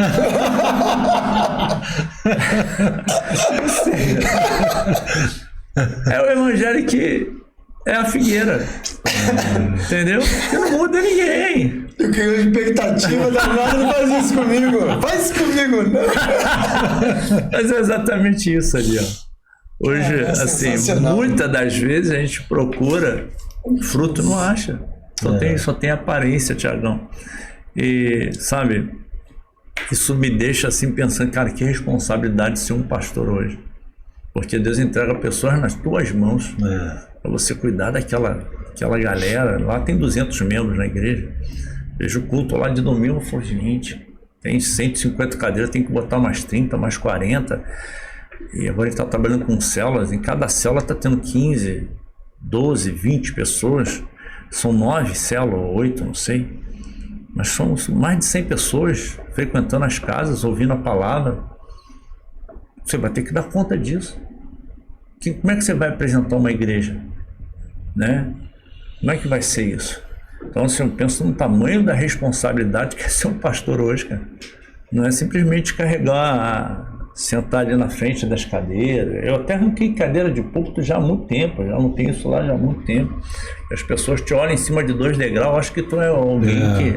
Não é nada disso, amigo. Você tem que pregar o evangelho verdadeiro, viver o evangelho verdadeiro para dar fruto, para frutificar para o reino de Deus. E o fruto é quem? É uma pessoa que entra de um jeito, quando você olha a pessoa já está... Tem um casal lá da igreja que a mulher era muito crente, se converteu há muito tempo. O cara não ia na igreja. O cara sempre... Começamos as células. Pô, a célula pegou ele. Pegou o cara agora, meu irmão, tá firme. O pastor, ele foi na minha célula também. Pastor, pai, eu fui obrigado a mudar de vida. Bebia, parou de beber, não falta culto, dizimista, mudou com a esposa, mudou tudo, mudou toda a estrutura. Deus pegou o cara, amassou ele dentro da célula. Olha só. O cara hoje está dando fruto. Sabe? Então eu penso que um evangelho que vai mudar a vida das pessoas é um evangelho que vai confrontar a maneira de viver das pessoas. Porque eu não posso... Imagina, eu vou para a igreja 30 anos atrás e continuo de chavadinho, fazendo... Ninguém ia saber, ia. Podia arrumar um emprego, alguém ia arrumar um emprego para mim lá, podia arrumar continuar no secreto, no escondido, fazendo as coisinhas. Até hoje eu poderia estar desse jeito. E aí, o que mudou? Frequentar uma igreja? O que mudou? Foi que Deus trocou a minha maneira de pensar. Deus tirou o meu coração de pedra e colocou um coração de carne. E aí tudo muda. Quando você muda o coração, meu amigo, e a especialidade de Deus é isso, é mudar o nosso coração. Tirar um coração de pedra e colocar um coração de carne. E por ser pastor, comentei isso com o Thiago no almoço, você torna-se uma referência. Sim. Ruim ou boa. Ruim ou boa, verdade. Porque, por exemplo, esse irmão aí, se ele vê você como referência, o pastor é assim, é assado, não motiva ele a ter uma melhora. Verdade. Porque o Espírito Santo vai trabalhar, mas antes dele receber o Espírito Santo, ele vai ver você. Sim. Ele vai ver suas atitudes, a sua postura. Aí sim, ele vai começar a se alinhar, ele tá vendo a sua postura, aí o Espírito Santo vem e trabalha com ele. Mas se o pastor tiver uma postura que não for adequada, esse irmão não vai conseguir receber o Espírito Santo de Deus. É verdade, ele vai ter uma dificuldade de ver a referência dele. Por isso que assim, a gente tem que ser a mesma pessoa. Tem que ser a mesma pessoa. Saiu com, às vezes pega um casal, vamos comer um negócio com a gente. Quero trazer para perto, né? Vamos? Ô pastor, é mesmo? Eu falei, cara, eu posso ir para te pegar. Falo com a esposa e vê se tá tudo certinho. E a gente leva. Sai uma sexta-feira, vou comer uma pizza e tal. Falo, meu amigo, minha vida é isso aqui, ó. Eu sou esse cara aqui. Quem dá testemunho de mim não sou eu. É o Espírito Santo e a minha esposa. Então a gente começa a mostrar para as pessoas que a maneira mais simples de se viver é servindo. É sendo alguém que não tem problema de ser visto. Na minha casa, não vai achar nada de errado. Você não vai... Eu não sou aquele pastor todo... mas não vai encontrar nada que vai causar escândalo. O problema não é o escândalo. O problema é por onde o escândalo aparece. Por onde o escândalo está vindo. Então, como você disse, Adiel, as pessoas olham para a gente como referencial. Mas eu digo uma coisa para você. Pregar uma pregação hoje na igreja é uma coisa muito séria. É muito séria. Não vai lá e conta história não, meu amigo, porque você se tornou um referencial. Você trouxe uma palavra que mudou a vida de alguém. Meu irmão, tem alguém que está irado com isso. E assim... Esse alguém é poderoso também, infelizmente. É verdade. Tem um amigo meu que o primo dele tem uma igreja muito grande lá em... Onde tem um dinossauro lá? Como é que é, Rosana? Miguel Pereira? Miguel Pereira. Acho que tem um igrejão lá com 10 mil. E aí tinha o pastor primo dele, estava lá, e um pregador de fora ia e tal, já tinha recebido hotel, estava tudo certinho. Aí o cara estava lá, aí o Senhor falou com ele assim, o Espírito Santo, ele não prega hoje. Meu Deus, o cara está agendado há 2 meses, está tudo pago, ele já está até no hotel aqui, não, ele não vai pregar. E aí, esse pastor ficou incumbido de chegar para ele e falar, amigo, você, cara, não vai pregar. Imagina. Como assim, cara? Meu irmão, saí de lá, já tinha recebido já a oferta, que não era baixa. Mas como? Como vim fazer o que aqui? Não, eu não sei também. Só que tu não vai pregar, que vai pregar o diácono ali. Tá lotado, depois eu vou ter que aturar esse povo aí. Não sei, cara. E aí, cara, então tudo bem, pastor. Acabou o culto, o cara foi embora. Só que nisso, no meio de 5 mil pessoas, tinha uma mulher que eu nunca tinha ido na igreja. Tava longe do cara. Uma mulher muito bonita e tal. E aí o pastor falou, cara, segue aquela mulher ali, vê onde ela vai. E aí o cara saiu e a mulher foi pro mesmo hotel que ele. Ou seja, tinha um esqueminha ali. E o Espírito Santo falou, hoje ele não prega não. Então assim, hoje é uma responsabilidade muito grande que a gente tem como pastor, como evangelista, como alguém que é envolvido com a obra de Deus, trazer uma ministração para a igreja. Alguém que vai ouvir aquilo ali vai ser tocado, independente da situação que tu tá. Às vezes Deus já fala, não, você não vai pregar, não vai acontecer. Mas é raro acontecer isso. Deus às vezes até deixa ele. Vou usar ele mesmo assim, todo sujo. Eu vou usar para tocar na vida de alguém. E acontece que toca. Mas eu tenho muita responsabilidade com o altar da igreja. Eu penso muito nisso. Eu falo lá quando tem congresso de não sei quem que vai vir. Mas você conhece? Conhece como? Porque assim, olha, a responsabilidade está sobre a sua vida. Se ele fizer alguma coisa errada aqui, é você que está trazendo ele. Então eu tenho que conhecer bem essa pessoa. As pessoas já até me conhecem. Pastor, o que o senhor acha? Porque assim, é uma responsabilidade. Está entregando a noiva de Cristo na mão de alguém que você não conhece. Está entregando a tua casa. Está dando a chave da tua casa, assim, meu amigo. Vai lá, ó, faz o que tu quiser. O bacana disso é que as pessoas que congregam, eles precisam entender que por mais que você é pastor referência, você é ser humano. Você tem limitações, você tem desejos, vontades, né? E muitas das vezes acha que por ser um pastor, não, ele é um Robocop. É que tem pastor também que gosta de esconder esse lado humano dele, né? Eu já largo tudo lá, eu já vou falando, você já me conhece e tal. Mas é importante isso mesmo. Tem pastor que gosta de esconder esse lado humano justamente para ter essa, na cabeça dele, né, essa separação, essa divisão, não são só 2 degraus na cabeça dele, né? Ele é o homem de Deus daquela igreja. Não. Entendeu? Mas... Verdade. Te confesso que ontem, eu ouvi do pastor Heber, que me assustei. Falou, pastor André é tranquilinho. Eu falei, o quê? Pastor André? Moisés pega mais no meu pé do que o pastor André. Eu falei, que isso, rapaz? Faz isso comigo, não. Porque o Moisés é mais amigo dele, assim, né? Você sabe que ele passou por uma separação sim. E tal. Então, assim, eu sou aquele cara muito prático. E aí, cara, o que eu posso fazer para te ajudar? Pastor, isso. Eu vou fazer aquilo, se tiver o meu alcance. Mas eu saí com ele, tomei café várias vezes. Mas o Moisés, eles são muito amigos, né? Então, o Moisés pega mais no pé dele mesmo. Não, Moisés pega no pé, cara. Moisés ele é chatinho com a galera lá também. Homem de Deus, né? Então, se preocupa, né, cara, com as pessoas e se preocupa com a igreja, com a imagem da igreja. Então, muitas das vezes, o que eu falo lá com algumas pessoas que estão mais perto, a liderança que eu tenho lá deve ser umas 20 e poucas pessoas. Eles sentam na mesa comigo. E eu tô sempre pegando no pé, tô sempre, olha, tem que mudar isso, hein? Não dá para continuar desse jeito. Como é que tá isso? Como é que tá o casamento? Como é que tá a família? Como é que tá a questão de dívidas, enfim? Como é que tá o seu testemunho? Porque é muito importante isso. Eu acho que é muito sério. Mas eu não sou tão tranquilinho igual ele falou assim, não. E como eu sei que o Moisés cuida ali, então eu não cuido de ninguém que já está sendo cuidado. Você está vivendo aquele conselho que sogro de Moisés deu para ele, né? Quando o pepino for grande, traz até mim. É isso aí. Os pequenos vai resolvendo aí. É para manter a saúde mental do pastor presidente, né? Você não imagina? Pastor, fulano fechou o meu carro no estacionamento, resolve lá. Aí acabou de resolver esse problema, tem que resolver outro problema maior. Pastor, ninguém aguenta, né, pastor? Ninguém aguenta. A gente não é máquina, né? Eu tinha o hábito de... Até comentei com o pastor Thiago hoje, nós conversamos bastante no almoço. Tá vendo? Hoje o almoço rendeu, hein? Ficou um bom tempo. Deu um gabinete. Eu tinha o hábito de dizer que igreja é hospital.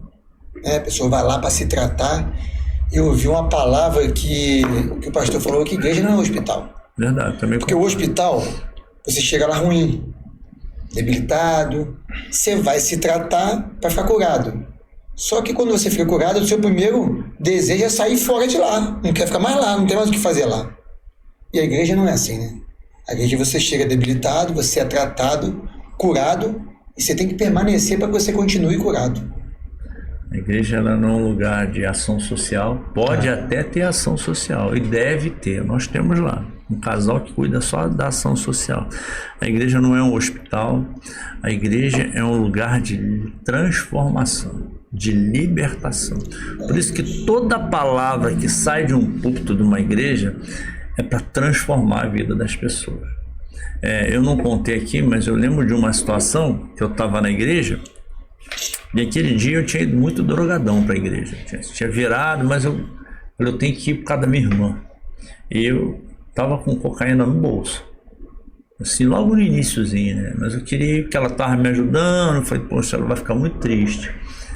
Aí eu fui no banheiro e pum. Aí começou o louvor. Nada. Irmão, quando o pastor lançou uma palavra lá, eu não aguentei, meu. Foi a dose mais forte. Eu tive que sair dali. Falei, cara, isso não dá pra me ficar aqui. Não dá ouvindo que esse cara tá pregando. Meu Deus. Antes de acabar o culto, eu falei, vou no banheiro, ó. Meti o pé, fui andando até Cascatinho. E aí minha irmã passou, eu te vi andando a pé, o que aconteceu? Eu falei, Deus me pegou, meu filho, não consigo mais ver desse jeito, não, eu tenho que fazer uma escolha para minha vida. Então, assim, uma palavra que sai de um púlpito de uma igreja, ela pode mudar a vida de alguém. Pode transformar a maneira de viver daquela pessoa. Por isso que é muito sério. Por isso que é muito sério hoje subir no púlpito de uma igreja e pregar uma palavra. Tremendo, Tiagão. Tremendo, Tiagão. Meu Deus. Rapaz, eu olhei pro lado e fiquei triste, hein? Agora eu entendi por que tu falou que tava nervoso. Que ó, foi benção esse episódio, hein? Eu sabia que você... Maravilhoso, irmão. Porque maravilhoso. o principal está aqui, que é o É Espírito isso, Santo de Deus, né? Glória a Deus. Pastor André, antes de a gente passar pro senhor dar aquela palavra, já deu uma pincelada, né? Já dei. Mas deixar aquela palavra para os nossos telespectadores aí, queria te agradecer, né? A Diel também vai ter a oportunidade dele. Muito obrigado aí por ter dito sim para esse convite, muito obrigado por ter aceitado. Saiba que recebemos muito de Deus aqui, através da sua vida. Eu, particularmente, conhecia parte desse testemunho, muito pouco, né? Ouvia muito da Diel, aquilo que o Senhor tinha transformado na sua vida. Sim. Mas ouvia da fonte, né? É muito mais gratificante também, Amém. porque a gente vê... Tinha muito mais coisas, né? Para que eu pudesse descobrir, e outras pessoas também. Amém. Tenho certeza que elas serão abençoadas como a gente foi também, né, Diel? Amém. Com certeza, com certeza. Pastor, antes de fazer o agradecimento, eu tinha convicção que você e a Rosana namorava antes de você se converter. Não? Ou conheceu a Rosana depois na igreja?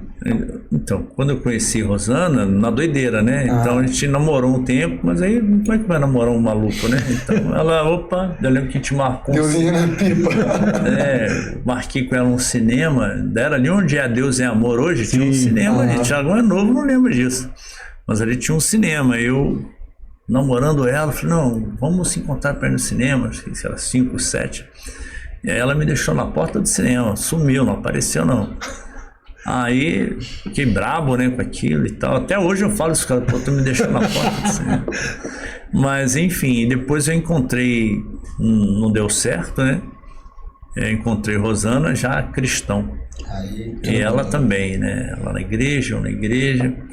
E aí, estamos juntos até hoje aí, graças a Deus. Glória a Deus. Glória a Deus. Meu amigão, queria te agradecer por sua presença aqui, pelo sim. Né? Eu tinha até comentado com o Thiago que a nossa agenda, minha preocupação é o seu dia, né? E não encaixava, enfim. Mas como foi dito, aprovou-se a hora de Deus, né? Amém. E foi tremendo, maravilhoso, eu recebi muito de Deus. O engraçado é que a gente conhece, tem um convívio, mas a gente aprende e recebe muito de Deus ouvindo, né? Da fonte, como o Thiagão falou. Sim. E cada dia é diferente do outro. Então, muito obrigado. Obrigado pela sua amizade, o seu carinho que sempre teve comigo, com a minha família, com os meus filhos. E nunca esqueça que você é importante mais para todos nós. Tá bom? Amém. Deus te abençoe e fica à vontade de dar uma palavra pro povo. Sou grato a Deus, ele é uma referência para mim. É um cara, ainda mais depois que foi lá, que eu não vou só andar contigo. Amém. Mas que bênção. Fico muito feliz quando eu ouço o Adiel falando os versículos dele lá, as ministrações, falando aqui. A gente vê que o Adiel tomou um posicionamento realmente de servir ao Senhor com tudo que Deus deu para ele. E eu fico muito feliz. Tiagão, tu é o cara, para mim, tu é o cara da palavra aí, dessa geração de pastores novos aí. Eu me sinto honrado de estar aqui. A próxima vez que você for lá, pode ter qualquer pepino, eu vou mandar outro pastor resolver. Eu quero ouvir a sua palavra, fiquei muito triste aquele dia. E a alegria que eu tenho de estar aqui é muito grande. Sempre que vi, eu falo, onde eu vou estar lá com essa galera. E estou muito feliz de estar aqui, para mim é uma honra. Saio daqui com o dever, sensação de dever cumprido, sabendo que Deus chamou a gente para isso, para ministrar a palavra de Deus em tudo, qualquer tempo, fora de tempo, em qualquer lugar. A palavra que eu tenho para deixar é a questão dos altares. O homem de Deus, ou alguém que está ouvindo, acho que nem crente é, a gente tem que começar a preparar altares para Deus. Porque o altar escondido, ele é realmente o altar que vai trazer para a gente uma sustentabilidade espiritual. O homem de Deus, ele não vive por aparência. Tudo que tem aparência, que não gera vida, vai secar. Vai durar durante um tempo. A Bíblia diz, né, pelo fruto, eu não sei quanto tempo eu tenho. Não, fica à vontade. Pelo fruto, a gente vai conhecer a árvore. Né? Então, assim, o que eu quero hoje deixar como uma mensagem para as pessoas que estão ouvindo aqui é que nós temos que levantar altares. Abraão era conhecido como homem de altar, porque onde Abraão chegava, ele levantava um altar para Deus. Então o altar, ele não aponta para a gente. Ele aponta para Deus, ele aponta para o sacrifício. Quando a gente vai ver, quando nós olhamos lá para João Batista, um altar foi levantado dentro do Jordão, Josué capítulo 4. Aí você vai ver os textos bíblicos falando do Jordão. O Jordão era um lugar onde aconteceram os maiores milagres de Israel. E aí, só que o Jordão, o altar também é um lugar de sacrifício. E aí, assim, qual o sacrifício que ia acontecer dentro do Jordão? Ninguém mais está vendo aquele altar, foi tapado, as águas estão... O rio está correndo normalmente, ninguém sabe daquele altar. Todo mundo sabe do altar que está lá, aparente, né? Porque até hoje tem lá em Israel as 12 pedras na beira do Jordão lá. Está lá, tem uma cabana guardando lá. Agora, esse altar escondido, todo mundo esqueceu dele. Mas esse altar é que vai vir o Cordeiro de Deus que tira o pecado do mundo. João Batista está lá onde? No Jordão, batizando um monte de gente. E aí quem aparece para ser batizado? Jesus. Aí ele fala, esse é o sacrifício vivo. Esse é o Cordeiro que tira o pecado do mundo. E aí Jesus entra dentro do Jordão. Creio eu que em cima daquele altar. E lá a pomba vem e sai uma voz do céu. Esse é o meu filho amado, de quem eu tenho prazer. Então assim, os altares escondidos, Tiagão, é o que vai trazer honra para Deus. Toda vez que a gente honrar a Deus, nós vamos estar sendo honrados por Ele, sendo abençoados por Ele. As lutas vão continuar vindo. A promessa da Bíblia não é que tudo vai dar certo. A promessa da Bíblia é o seguinte: se você permanecer, aquele que permanecer em mim, esse vai dar fruto. Porque sem mim nada podeis fazer. Então essa é a minha palavra. Sem Jesus, amigo, não conta comigo para nada, não conta com ninguém para nada, porque o único que pode fazer alguma coisa por alguém ainda é o Espírito Santo, e vai continuar sendo pro resto da vida. Deus possa abençoar a sua vida, que Deus possa trazer um refúgio para a sua vida, que você possa ser abençoado por tudo aquilo que foi falado aqui. Jesus, Ele é o caminho, Ele é a verdade e Ele é a vida. Não tem outro lugar que sua vida vai ser restaurada, vai ser transformada, a não ser por meio do Espírito Santo. Obrigado. Amém. Amém. Coisa linda, hein, Tiagão? Maravilhoso, hein? Chave de ouro. Meu Deus. Muito obrigado você que ficou aí até o final com a gente. Tenho certeza que assim como a gente, você está saindo cheio das bênçãos e da presença do Senhor na sua vida, na sua casa, que o seu lar, a sua família, o seu casamento, né? Falamos bastante de casamento aqui hoje, né? Verdade. Então, sinal que tem alguém que vai assistir e vai ser abençoado também no seu casamento. Forte abraço para você, beijo grande, tá? Valeu, rapaziada. Deus abençoe, tá?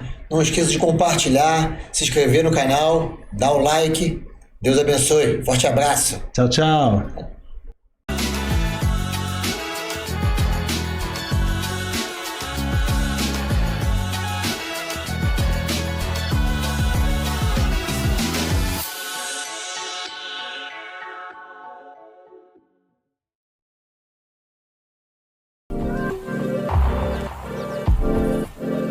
Plugado Filmes, produtora de vídeo.